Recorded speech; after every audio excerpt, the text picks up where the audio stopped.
Darkness swallowed the tunnel whole. Smoke slithered along the ceiling, curling like snakes in the beam of a dying flashlight. Somewhere in that black void, concrete groaned, a low, primal warning that the earth itself was about to bury them all. Gavin Reid crawled on his hands and knees, dragging an oxygen tank through shattered glass and twisted metal. The straps bit into his shoulders. His gloves were slick with dust and blood. Behind him, four figures clung to each other, faces pale under layers of soot, eyes wide with terror. They said no one could survive in here, a voice murmured against the roar of distant flames. They said it was hopeless. But Gavin didn't stop. He pressed the regulator into a child's trembling hands, watching her tiny chest rise with borrowed air. Then passed it to the next, one breath at a time, one life at a time. Then the sound came, deep and violent. A crack ripped through the tunnel as chunks of concrete rained down like stone fists. The ceiling sagged, dust exploded in a choking wave. For one suspended heartbeat, he looked back, the trust in their eyes heavier than the rubble above. He could have turned back, he should have, but some men aren't built to keep running. And when the tunnel fell silent, they thought he was gone, until they saw the beam of light. What would you do if someone's last hope was you? Tell us in the comments, and hit subscribe for more real-life heroes who run towards danger when everyone else runs away. 2 hours earlier, Gavin Reid was just another exhausted firefighter, chasing home like it was the finish line. Rain streaked across his windshield in crooked lines, the wipers swiping low, tired arcs. His pickup hummed along the highway, headlights carving through the mist. On the radio, some soft, forgettable tune played low, a whisper against the steady thrum of the engine. 24 hours on shift, 3 apartment fires, 2 medical calls, and one car accident that painted the blacktop red. His turnout gear lay crumpled in the back seat, still heavy with the stink of smoke and sweat. He rubbed his eyes when the traffic light turned red, knuckles pressed hard into his brow. Emma would be asleep by now, so would Lauren. He'd missed bedtime again. The soft little voice that begged for just one more story. The giggle when he tickled her feet under the blankets. Guilt gnawed at him in a way fire never could. The light flipped green. He eased forward. His phone buzzed in the passenger seat. A text glowed in the dark. Lasagna in the fridge. Emma drew you a picture. Love you. For the first time that day, he smiled. Maybe he'd wake Emma, just for a second, just to see those sleepy brown eyes and hear her laugh. Then, road bent, and everything changed. Red and blue lights bled through the rain ahead, flashing like an angry heartbeat. Cars lined the shoulders in a jagged row. People stood in the downpour, shouting, pointing toward a thick coil of smoke rising into the night. Gavin slowed. Training snapped awake inside him like a switchblade. Emergency lights meant chaos. Chaos meant people in trouble. He pulled over. The second his boots hit the pavement, the smell hit him too. Burned rubber, diesel fumes, and something chemical, sharp and wrong. A woman ran past, clutching her phone, voice cracking. I don't know, it collapsed. The tunnel collapsed. There's fire inside. Gavin's gut clenched. He turned towards the barricade, towards the choking smoke curling out of the tunnel mouth like a living thing. Sirens wailed. Officers shouted. The crowd swayed like a tide. He could have kept walking back to his truck. No one would have blamed him. But some people aren't built to keep driving. The scene ahead looked like the end of the world. Red and blue lights stuttered through the rain, washing over broken asphalt and smoke that curled like angry ghosts. Police cruisers formed a jagged barricade across the highway. Beyond them, the tunnel yawned like a broken jaw, its throat choked with black smoke and the dull orange glow of fire deeper inside. The air stank of burning rubber, gasoline, and fear. Gavin killed the engine and stepped out. His boots splashed through the puddles, the cold rain soaking into his t-shirt. The first thing he heard wasn't the sirens, it was the voices. People yelling, crying, calling names into the night. He jogged towards the flashing lights, instinct kicking in through the exhaustion. 24 hours on duty and now this. His muscles ached from the last fire, but adrenaline burned that away like dry kindling. Sir, stay back! A cop rushed forward, holding out an arm like a human stop sign. He was young, mid-twenties at most, face slick with rain and panic. His nameplate read Ramirez. Gavin flashed his badge. Fire department, what's going on? Ramirez hesitated, then exhaled like someone finally handed him an oxygen mask. Multi-car pileup inside the tunnel, semi-jackknifed, fuel tank ruptured, fire spread fast. Then, he gestured towards the gaping tunnel. Part of the ceiling collapsed, whole thing's unstable. How many are trapped? Ramirez shook his head. No idea, at least a dozen calls from inside before comms dropped. Some people got out, but his radio crackled. He pressed it to his ear, listened, then looked back with eyes that said everything. Structural engineer says it's a death trap. Anyone who goes in now. He didn't finish. He didn't have to. Gavin stepped closer to the tunnel entrance. The heat hit him like opening an oven door. Even from 50 feet out, smoke clawed at his lungs. He coughed and wiped rain from his face, squinting into the black. The only light came from flames flickering deep inside, throwing twisted shadows across the wreckage. Then he heard it, a voice, thin, fragile, a child's voice. Mommy, Mommy, I can't breathe. The sound sliced through the noise like a blade. For a second, Gavin couldn't move. His chest tightened until it hurt. Emma's voice echoed in his head, her giggle at bedtime, her whisper when she asked for just one more story. His pulse hammered. Sir, Ramirez barked, you can't go near that tunnel. But Gavin was already moving, boots pounding towards his truck. His hands shook as he yanked open the bed cover. His spare SCBA tank was still there, wrapped in a tarp, left over from a job last week. He'd meant to drop it at the station. He hadn't. For once, procrastination might save a life.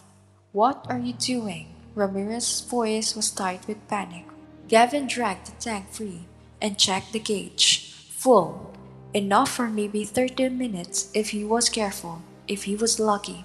Those people don't have 30 minutes, he said, strapping the harness over his shoulders. His voice sounded calm, but his heartbeat was a drumline in his ears. You go in there, you're not coming out, Ramirez shot back. The engineer said, they're not in there choking to death. Gavin tightened the straps and locked his mask into place. His gloved hands worked on autopilot, muscle memory from hundreds of fires, but never like this, never knowing the ceiling could come down any second. He slung the regulator over his shoulder and grabbed his flashlight from the cab. The beam cut a narrow path through the smoke like a sword through fog. Ramirez stepped closer, desperation creeping into his voice. You've got a family, right? Don't you be a hero, man. Wait for the team. Gavin froze for half a second. The word family landed like a punch. He saw Lauren's tired smile, Emma's picture taped to his locker, stick figure firefighter with a big red heart. His throat closed. He looked Ramirez in the eye. Yeah, I've got a daughter. She draws picture of firefighter saving people. What kind of dad would I be if I let a kid die while I stood here safe? For a beat, the only sound was rain hitting asphalt. Then Gavin turned and walked towards the tunnel, every step heavier than the last. Behind him, Ramirez cursed under his breath and shouted into his radio for backup. The tunnel mouth loomed ahead, spitting smoke and heat like a throat of hell. Gavin paused at the edge, his boots crunching on shattered concrete. The darkness beyond felt alive, breathing, waiting. He could hear the groan of stress still overhead. Something shifted deep inside, and dust rained down in fine gray mists. Then came the smell: burnt plastic, scorched metal, and something worse, something human. He aimed his flashlight into the void. The beam barely pierced the black. And then another sound, faint but there. "Help us!" His chest tightened until it hurt. He stepped inside. The heat swallowed him whole. The beam of his flashlight danced over wreckage, mangled cars, shards of glass glittering like ice. Smoke curled in lazy, deadly spirals. The world shrank to a tunnel of light and sound. His own breathing, harsh through the mask, the hiss of oxygen, the faint cries ahead. He took another step, then another. The darkness closed behind him like a door. The tunnel swallowed him whole. He'd slammed into Gavin like a living thing, shoving him backward with every step forward, even through his gear. It felt like standing in front of a furnace door. His flashlight beam cut a thin ribbon through the black barely 3 feet ahead. Beyond that, nothing. He dropped to his knees, crawling low where the air was marginally clearer. One gloved hand sweeping the floor for debris. Glass crunched under his palm. The concrete was hot enough to see it through his gloves, biting his skin. The hiss of his SCBA was steady in his ears, comfort and countdown all at once. Every breath burned precious seconds. Every second meant someone deeper inside might not have another. 30 feet in, the first wreck appeared. A sedan flattened under the slab of ceiling the size of a dining table. Windows gone, metal twisted into grotesque shapes. The driver's seat was empty. "Fire department!" His voice echoed into the dark, hollow, and small against the roar of flames somewhere ahead. "Call out if you can hear me." For a moment, silence. Then a cough, weak, fragile, followed by another. Gavin pushed on, crawling past the wreck, his tank scraping over concrete chunks. The deeper he went, the worse the air got. Even with his mask, smoke clawed at his throat like hot needles. Sweat poured down his back. His shirt stuck to him like second skin. 50 feet in, the beam of his flashlight caught movement. Shadows curled behind an overturned SUV, barely shapes through the haze.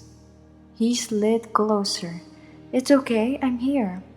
A woman's face appeared first, eyes red and streaming, hair plastered to her forehead with sweat. In her arms, a little girl clung like a barnacle, her tiny chest heaving with shallow breaths. Next to them, a man in a suit-streaked business suit sat slumped against the car's undercarriage, wheezing so hard it sounded like a saw cutting through wood. The woman's voice broke when she saw him. Oh God, you came." Gavin's heart clenched. They always said that, like help was a miracle, not a job. He pulled his regulator free and shoved it toward her. "3 slow breaths," he ordered. "Then give it to your little girl." Her hands shook as she obeyed. The little girl's eyes fluttered open when the mask touched her face. Wide brown eyes, Emma's eyes, same size, same weight when Gavin lifted her from the ground to check her breathing. "What's your name, sweetheart?" His voice cracked. "Lily." "That's a beautiful name," he said, forcing a smile she couldn't see. "We're gonna play a treasure map game, okay? See my light? You and Mommy are gonna follow it all the way out." He slid the regulator towards the man in the suit. mid-40s, pale and drenched in sweat. The guy tried to wave him off. Can't. I can't move. Yes, you can. Gavin grabbed his arms and hauled him to his knees. Because this too need you, understand? The man nodded weakly, guilt beating fear for a moment. They formed a chain. Gavin in front, flashlight in his teeth. Lily clutching her mother's neck, the man dragging himself behind. They crawled, inch by inch, stopping every few feet to share air. Gavin rationed himself to a single pull for every three he gave away. His lungs screamed. Black spots flickered at the edge of his vision. Sweat stung his eyes. The beeping in his mask was faint at first, then louder, his oxygen warning. And then, his light hit something that stopped his heart cold. The exit was blocked. A concrete beam had fallen across the mouth of the tunnel, sealing it like a tomb. Only a gap near the floor, 2 feet high, maybe less, just enough for a child, maybe an adult on their belly. Behind him, the man groaned, We can't get out. Gavin didn't answer. He swung the beam back to the gap, calculating, measuring. His jaw clenched. They could fit if nothing else shifted. If the rest of the ceiling didn't come down first. As if in cue, the tunnel groaned above them, a low, primal sound that shook the ground. Dust poured from the ceiling in choking clouds. Then something hit the floor behind them with the weight of a car. The shockwave rolled under his hands. Lily screamed. Gavin looked at the regulator gauge, barely in the red. One breath left, maybe two. He ripped the mask from his face and shoved it at Lily. Breathe, kiddo, he whispered hoarsely. Take all you need. And then the world shook again. The tunnel was shifting, groaning, breathing like a wounded giant ready to crush anyone who lingered inside. Gavin's oxygen alarm screamed in his ear, each beep a countdown he didn't want to think about. The gauge needle was buried in red. Minutes left, maybe less. He turned towards the faces staring at him through the smoke. Three souls clinging to him as if his body alone was holding up the tunnel. Nora's arm wrapped Lily so tight the little girl gave a tiny squeak. Derek leaned on the SUV for balance, grave-faced, chest heaving. Listen to me, Gavin said. Voice steady, though his lungs burned. They need calm. Give them calm. We're going through that gap, one at a time. Lily first, then Mom, then you. Derek's eyes darted to the jagged hole at the far end, barely 2 feet high. His breath hitched. What if it falls while we're... It won't, Gavin said gently, even as a shudder ran through the ceiling, sending a powdery cascade of dust across his helmet. Another groan, deeper this time, like the earth itself warning them. He ignored it. They had no choice. He crawled towards the gap, sweeping his flashlight through the opening. Beyond, the night was alive, with flashing lights and streaks of silver rain. 20 feet of hell between them and salvation. He turned back to Lily, dropping to his knees so they were eye level. Her cheeks were streaked with soot and sweat, her hair damp and sticking in wild strands. In the glow of his flashlight, her small face looked too brave for someone so young. Hey, he said softly, his voice cutting through the hiss of fire. Remember our treasure map game? This is the last part. The secret tunnel. You can do this. Her bottom lip trembled. Will you come too? Right behind you, sweetheart. He unclipped the small keychain light from his belt and placed it in her tiny palm. Take this. When you get through, shine it back at us so we know you made it. For a moment, no one breathed. Then Lily nodded, one sharp, brave nod, and lay down on her stomach. Her mother kissed her cheek with a sound that broke Gavin's heart. Lily wriggled into the gap, her shoes scraping against concrete. the beam of Gavin's light following her until the dark swallowed her whole. Seconds stretched into forever. Then, a faint glow flickered on the other side. Lily's voice came next, thin and muffled but triumphant. I made it, Mommy, come on. Nora didn't hesitate. Her maternal desperation bulldozed through fear. She slid in head first, twisting her shoulders to fit, scraping her back raw on the slab above. Her sobs echoed when her hands finally found Lily's, and together they disappeared into freedom. Gavin turned to Derek. The man was trembling so hard his teeth chattered. I can't, he whispered. I'll get stuck. I can't do it. Gavin stepped closer, gripping his arm, lowering his voice so it cut through panic like a lifeline. You can. Listen to me. You've already made it this far. You're stronger than you think. Exhale every bit of air. Make yourself small. Picture fresh air on the other side. Your life starts again when you get through that gap. Jared stared at the opening like it was a coffin, but then he dropped down and pushed forward. His shoulders wedged tight almost immediately. His breath spiked, frantic and shallow. Easy, easy, Gavin coaxed. Small movements. Wiggle your hips, that's it. From outside, Nora's voice floated in, ragged but fierce. Come on, you're almost there. Every inch was a battle. Concrete tore Derek's jacket. His shoes scrabbled for traction.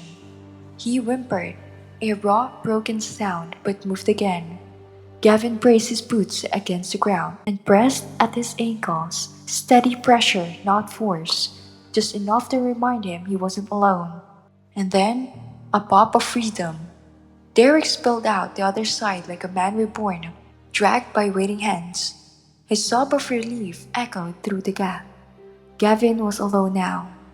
The silence was deafening, broken only by the frantic wail of his oxygen alarm and the crackle of fire eating its way closer.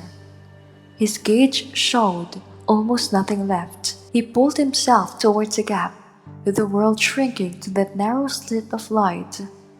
He angled his body, shoving his tank through first, and felt it catch on jagged concrete. His chest squeezed in panic, stuck. No, he growled under his breath. Not now. He twisted the straps loose, forcing the cylinder sideways, scraping metal against stone until sparks of pain shot up his arms. His mask fogged so thick he couldn't see. Claustrophobia clawed at him, whispering he'd never make it. And then, Emma's drawing flashed his mind. The crayon firefighter on the fridge. The word hero was scrawled in a child's uneven letters. He exhaled everything in his lungs, making himself flat, and pushed hard. Concrete ripped his turnout coat. His ribs screamed. His vision tunneled black. Keep going, for Emma, for Lily. A hand clamped around his wrist. Another grabbed his arm. They hauled, dragged, and wrenched him through, just as the tunnel behind him gave one final roar. Cold rain hit his face like a baptism. He tore off his mask and sucked in air so sharp it burned. For a moment, all sound fell away. Just the rain, the pounding of his own heart, the taste of life. Then voices crashed in, shouts, radios, the sob of a mother calling her child's name. Nora was there, on her knees in the mud, clutching Lily like she'd never let go. The little girl broke free just long enough to hold out tiny flashlight, her soot-streaked hand trembling. You kept your promise, she whispered. Gavin managed to smile through cracked lips and aching lungs. He closed his fingers around hers, letting the beam of that little light burn between them like a proof they both survived the dark. Behind him, the tunnel collapsed completely, sealing off the nightmare they just escaped. Morning light spilled across the kitchen table, catching the bright swirl of crayons. Emma sat cross-legged in her chair, tongue between her teeth, sketching with fierce concentration. Gavin watched her from across the table, a cooling mug of coffee cradled in his bandaged hands. The scars were still raw, pink lines etched into his palms like reminders he couldn't wash away. When his daughter shifted, the chair legs scraped softly against the tile, a sound too close to concrete dragging in the dark. "What are you working on, kiddo?" His voice came out rougher than he meant. Emma looked up, eyes bright. "A picture for you." She spun the paper around. A firefighter stood in black tunnel, yellow rays shooting from his flashlight. Behind him were stick figures, a mom, a little girl, a man in a tie. At the top, in uneven purple letters, "My daddy, the hero." Gavin stared at it. The drawing was simple, beautiful, dangerous somehow, because it made everything real again. "You've got one thing wrong," he said, forcing a smile. Her face fell. "I did? You only drew one firefighter, but there are lots of heroes out there. Police, doctors, teachers, people who help when things get scary." Emma thought about this, chewing her crayon. "Should I draw more?" "Draw whoever you want," he said softly. "The important part is they're helping." She bent back over the page, adding little stick figures with big smiles and open hands. From the window, Lauren's voice floated in, humming while she worked in the garden. Normal life, safe life. For a second, Gavin let himself breathe in that ordinary sound. The phone rang, slicing the quiet. Lauren answered in the other room, her words slow and calm. When she returned, there was something warm in his eyes. "That was Nora," she said. "Lily's doing great. They want us at her birthday party next weekend." Gavin smiled slowly. "We'll be there." Lauren kissed his hair before heading back outside. Over her shoulder, she added, "She said Lily's been telling everyone at school that firefighters share their air with people who can't breathe." Emma looked up, curious. "Is that true, Daddy?" Gavin didn't answer right away. His mind filled with smoke, heat, the hiss of an oxygen tank, with the sound of a ceiling breaking above him, and the trust in the little girl's eyes when he said he'd get her home. "Sometimes," he said finally, "sometimes ordinary people do extraordinary things. Like you?" He smiled faintly. "Like lots of people, Em, every single day." She nodded and went back to her drawing, adding a firefighter with a bright red heart on his chest. Gavin sat there for a long moment, the hum of life wrapping around him. Somewhere across town, Lily was probably laughing. Nora was hugging her daughter a little tighter. Derek was finding his own way to pay it forward. One choice, Gavin thought. That's all it takes to change everything. He stood and ruffled Emma's hair. "Come on, kiddo. Want to help me wash the truck?" She grinned. "Can I use the hose?" "You bet." They stepped outside into the sunlight, leaving the drawing on the table. A firefighter's beam, guiding people out of darkness. Everyday heroes are all around us.